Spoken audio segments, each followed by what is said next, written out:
Good afternoon and welcome back to the channel. So in this video, I'm going to be talking about something that I've wanted to mention for a while, but I haven't really had the best way of articulating my position on this.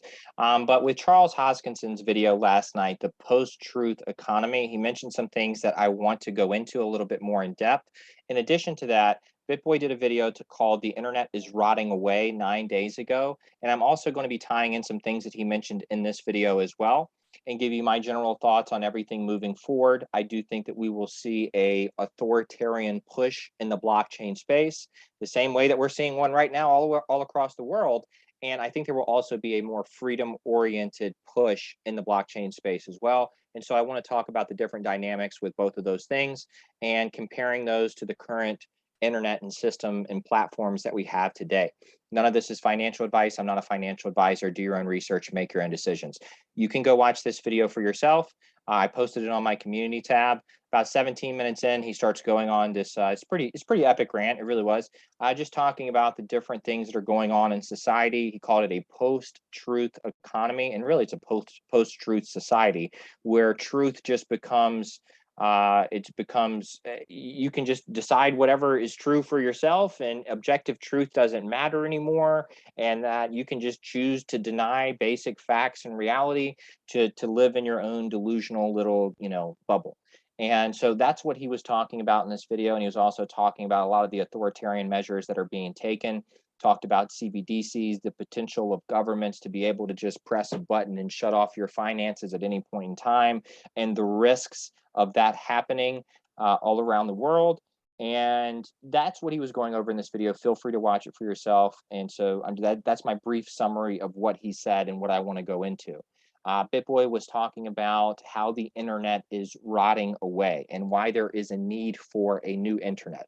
Unbeknownst to a lot of his viewers who probably don't know that crypto is the new internet, right? Because people don't come out and really break it down well enough for people to be able to understand what this actually is. That's besides the point, because I did think this video was good, so I don't want to criticize Ben in this video, because the video that he did right here was a good video, and it hits on a lot of points as to why there's problems with the old internet and why there would need to be a need for a new internet. But he left out a couple important things that I think are driving this for the people in charge, why they want a new internet for everybody to be on. So I think we're going to see a freedom-oriented crypto movement and an authoritarian crypto movement. Now, I don't think that we'll be able to decipher exactly who's on which side for a year, 2 years, 3 years, because as they're rolling this out and they want this to be accepted by everyday people, they're going to have to make them comfortable and confident in coming over, and they're going to have to, make sure that there's not a lot of like reservations and alternative narratives coming out about the new technology, right? Because they want it to be accepted globally by everybody, and they don't want everybody to be very skeptical or have a lot of concerns about their privacy, about freedom of speech, right? About having their finances shut off, all these other things, right? So this is the same way that social media was rolled out originally. It's going to be the greatest thing ever, right? You can connect with everybody, right? You can meet new people, you can communicate instantly, you can start your own business, right? The news can go on to social media, sports can go on to social media, everything, right? But what happened over time, we found out they were stealing our data, selling it to other companies, making billions of dollars. On top of that, we found out that they were censoring people that they didn't like. They didn't like their opinions, their ideology. They were speaking about things that were counter to the narrative the social media companies wanted to push. So they started censoring a lot of people, pushing certain approved narratives and eliminating the narratives that they did not want spread on their platforms. So, but they did not do that initially, and that's very important. Why did they not do that initially? Because had they done that initially, there would have been tons of competitors that popped up that were going to target the market segment that, those people who are more freedom-oriented individuals who do not want to be censored online, right? There would have been a bigger market earlier on. But since they didn't censor people early and they let their tech be integrated into every single part of our society. And then after that, once they had a stranglehold on the market, once they were so big to where another competitor could not compete, and once their tech was implemented everywhere, at that point, then they turned the screws and flipped the switch and said, okay, now we're going to start censoring everything that we don't like. And I think that what we will see in the blockchain space is very similar. I don't think we will see a lot of these crazy measures being taken early because they want this to be accepted. They don't want people to have a big degree of skepticism about the new technology. So I think that they will make it as welcoming as possible initially. And then as things as it gets implemented everywhere, then I think that we'll start to see those measures come out. I might be wrong about that, but that's just how I see this playing out, because that's the trend of how social media was rolled out. Now, to BitBoy's video, he gave a lot of good reasons as to why the current internet is flawed. But what he did not go over was what I'm going to go over right now. And that is, I believe the people in charge have lost the plot on the internet. The internet has destroyed mainstream media. They are forever finished, because social media and the internet have destroyed any credibility that they have. They have been caught in so many lies, and it's only because of the internet. Okay, the ability for somebody to create an anonymous account on their phone, an anonymous email address, use a VPN on a phone that's not tied back to them whatsoever, and they can push out information. The same thing with a computer. They can push out information that is very detrimental to the establishment, that is very detrimental to the people in charge. And as soon as that hits the internet, it can spread like wildfire. Nobody knows where it came from. Nobody knows who originally posted it. And that's a big problem for them, because the more of that's going on, they can't control the conversation, because every time they're trying to push out an approved narrative, an approved talking point, it's getting immediately shot down by all the counter narratives, the counter talking points, and all the facts and evidence that disprove what the establishment is trying to say. Okay, so that's the problem with the current internet, is they've lost the plot.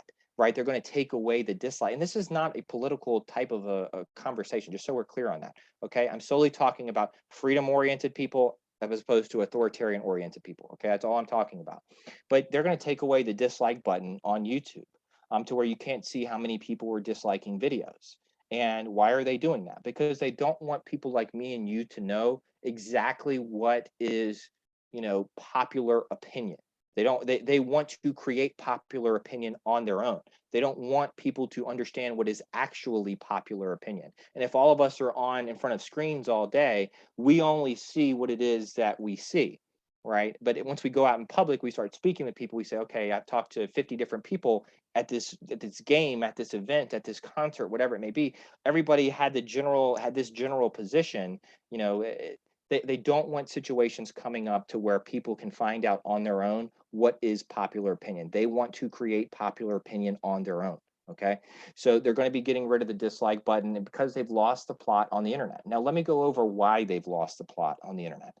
So for the most part, most people around the world are on a handful of social media companies, centralized platforms, and millions of people are on these platforms. While that is good that for them, that all these people are on their platforms, it's bad in this context. They can't censor everything that they want to censor. And even if they could, because information goes too fast, even with the massive team and the algorithms that they have, they cannot possibly censor everything that they want to censor. There's too many people, there's too many posts coming up. They don't have the manpower to be able to do it. And while their tech can catch certain things, it can't catch everything. And it only takes a few different stories to get out and go viral for their entire narrative to be shot down. Okay, that's how easy it is for their narrative to be discredited. And even if they could censor everything that they want to, they would have to go so far to where people wouldn't want to use their platforms anymore. We're already getting to that point, but they would have to go so far to where their image as a company was really starting to be negatively affected. And we've already seen that. Centralized platforms hurt in these ways. The more people on the platform, the more people are exposed to alternative information. Okay, if they didn't just have a handful of social media companies and there was 40 of them, and all of us were spread out over all these different social media companies, they might have a better handle on the flow of information. But now, since we're all on these few platforms, if something gets spread on one of them, boom, it's over. It goes viral. And they're trying to prevent situations like that from happening, in my opinion. All right. The more they censor, the more popular those individuals become. They just increase the need or the demand for people to want to hear and listen to those individuals. It creates an opposite effect at this point in time. While it might get them off of their platform, that individual that they censor just becomes immensely more popular, and people want to hear what they have to say because people don't trust these large corporations anymore. And if these large corporations are saying, "Oh, this person's bad, this person's spreading misinformation," people immediately say, "Okay, well, I don't trust the big corporation, so I'm going to go listen to what this person has to say. If they're censoring him, then he must be saying something worth listening to." That's the general mindset at this point in time. Okay, so let's talk about this a little bit more in depth. Think of the left side of your screen as the internet. Okay, we're all on the internet, and all these tech companies are built on the internet. However, if you look at the entire human population that can use the internet and that can get on these social media companies, that's a giant amount of people. Okay, and so like if you have somebody on Facebook, somebody on YouTube, somebody on Twitter, share, they have an anonymous account, or even they don't even have to have an anonymous account, right? But let's just say they do. They get on, they share a video, they share a post, they share an article, right? They share something that is detrimental to the commonly held narrative that people have. At that point, it spreads like wildfire and goes viral. Why? Because everybody, billions, millions of people are on these few platforms. And it only takes one person on one of these platforms to share one thing. And then all of a sudden it's getting retweeted, it's getting shared by other people, it's being downloaded so they can save it and re-upload it later. And it's just continually being spread. And there's no way that they can stop this. And it has gotten to the point to where they have lost control and they no longer have control over their own platforms. The narratives that they push, the narratives that the big tech companies push, are the narratives that get mocked and ridiculed and ratioed into oblivion on their platforms. So this is a problem for them. So let me go over what I think they're trying to do here. I think they're trying to break up the internet. So if you look at each individual blue box as its own quote unquote network protocol and its own version of the internet, I think some of them will be more robust than others. I think some of them will be just designed solely for specific functions, maybe for corporations or institutions.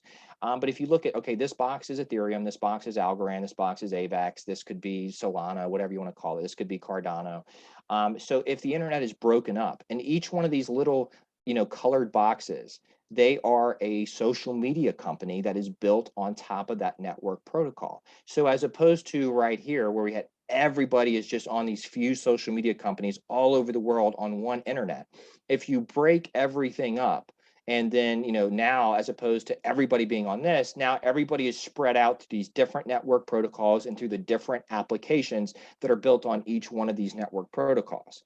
If you do that, you control the flow of information a lot better, and you prevent one post, one video, one article, one anything from spreading to millions, tens of millions, hundreds of millions, billions of people like you do on the old internet, okay? Because that is a big problem for them, in my opinion. So on top of this, if you have digital IDs and if you have to be able to use your digital ID to get on these social media companies, at that point, you take away the anonymity factor of being able to share information online. And if you have to share it through your account that all of your digital assets are tied to, right? Any type of a credit score that you might have is tied to, right? You can cause people to self-censor, right? As opposed to now, people can just create an anonymous account and share whatever they want until they get banned or censored, and then they can just create another account and do the exact same thing all over again. There's no way for them to stop it. But if everybody has to have a digital ID, and if everybody has to use that digital ID before they can have a social media account, and if you break up the internet to where everything is spread out and everybody's in their own little cubby hole on the internet, then you control the flow of information much better. You prevent things from going viral and touching millions of people by spreading everything out and having everybody in their own individual sector within the new internet. So I think that that's what we're going to see moving forward. Okay, so let's talk about certain control measures that I think that we will see over the next few years. Digital IDs, and I put an asterisk here mainly because I don't think digital IDs, in an absolute manner. Listen, you have to show your ID in certain situations, right? You have to show your ID to go, buy alcohol, to go vote, to go to get a loan or certain. So I'm not acting like an ID system is just the worst thing ever. What I'm saying is I can see how it could be used uh, in an authoritarian manner. Okay, I think that most of you can probably see that as well. All right, new credit scores coming out, right? You're on your social media account, you're saying things that are the people in charge do not view very in a highly manner, and you get docked as far as your credit score. I can see that happening. Incentives to use these different things. There'll be financial incentives. There'll be social media companies where you have to have your digital ID to get on the social media company. But if you do that, you can start your own business on the social media company and make tons of money. And there's tons of other financial incentives for people to do it. That's how they're going to get people on. They're going to make it as attractive as possible initially, the same way they did social media. And then there's going to be a lot of measures to cut down on misinformation, okay? Misinformation being anything that runs counter to the establishment narrative. So let me just give an example of how I think this can be used in an authoritarian manner.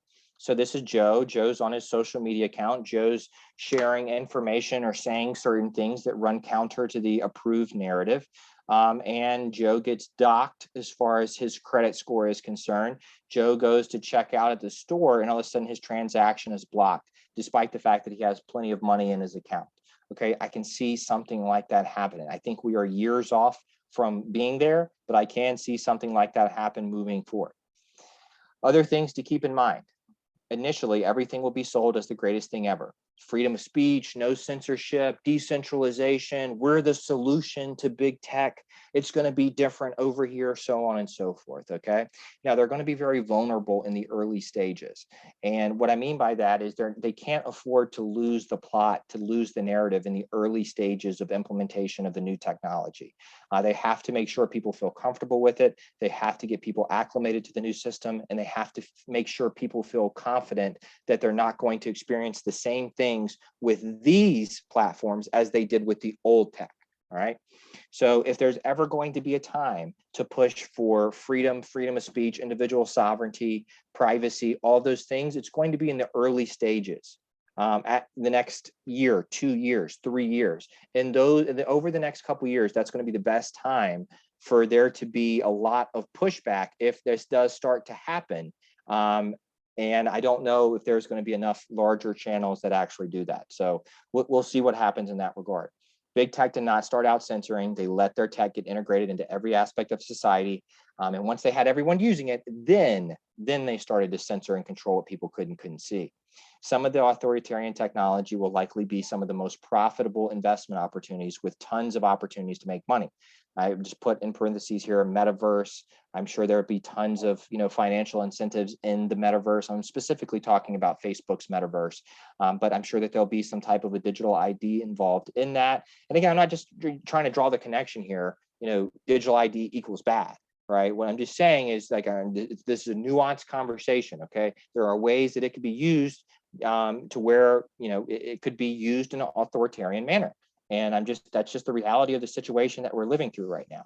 Okay. And the idea of having all of my digital assets tied into something like that. And if there's any third party that has the ability to do anything like shut off my account or, prevent me from transacting or whatever it may be, I'm going to have my eye out for anything and everything in this particular realm because, I'm opting out, right? I mean, my main goal is to make as much money as I can in cryptocurrency to where I can opt out of even using the new technology, right? I mean, because if you think about it, you're going to have, probably new social media for work moving forward. You know, depending on what type of job you have, you might have to have a LinkedIn account now, right? Moving forward, I'm sure it will be very similar to where, you know, your social media will be tied into your work and your job and everything else. And to be honest with you, I would rather, hopefully this doesn't happen. Okay, hopefully this does not happen and they actually respect people's individual rights and freedom of speech and so on and so forth.